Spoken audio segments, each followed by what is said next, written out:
వాళ్ళు కదా మనకు కావాలి. సో ఇది ఎందుకు ప్రపంచానికి చీడ పీడ. అట్లా అంటే మరి నిజంగా హిందుత్వంలో అందరు కూడా హిందువులు, ప్రతి హిందువు కూడా హిందుత్వం గురించి, మన సనాతన ధర్మం గురించి తెలుసుకున్న వాళ్ళందరూ ఉన్నారంటారా? తెలియదు కదా. తెలిస్తే గొర్రెలు ఎందుకు అవుతారు?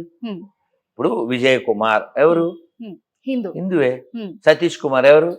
హిందువే. అనిల్ కుమార్ అక్కమౌడు ఎవరు? హిందువే. అనిల్ కుమార్ అక్కమౌడు కూడా హిందువే. ఓకే. వీళ్ళేం బయట వాళ్ళు వస్తే వీళ్ళేం పుట్టలేదుగా, ఇక్కడ వాళ్ళకి పుట్టిన వాళ్ళే కదమ్మా, ఇక్కడ వాళ్ళేగా. మన పాట విన్నారా? నేను పాడాను, ఇది మన దేశం, ఇది మన దేశం, ఇది మన దేశమురన్న, ఇది స్వర్గము కన్నా మిన్న. ఇప్పుడు మీరు పాట వినిపించారు గురువు గారు, చాలా సంతోషము. సోషల్ మీడియాలో కూడా మీరు ఒక మాట చెప్పారు, అది చాలా వైరల్ అవుతుంది.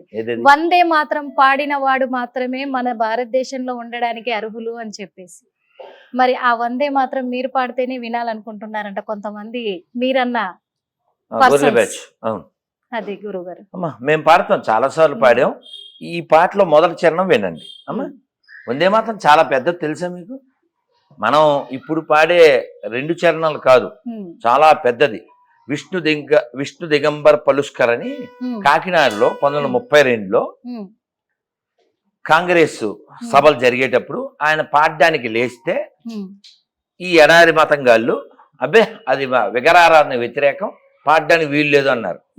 అంటే అక్కడ పొట్టోడు ఉండి అయితే పాడద్దు అన్నాడు. భారతమాతని కీర్తి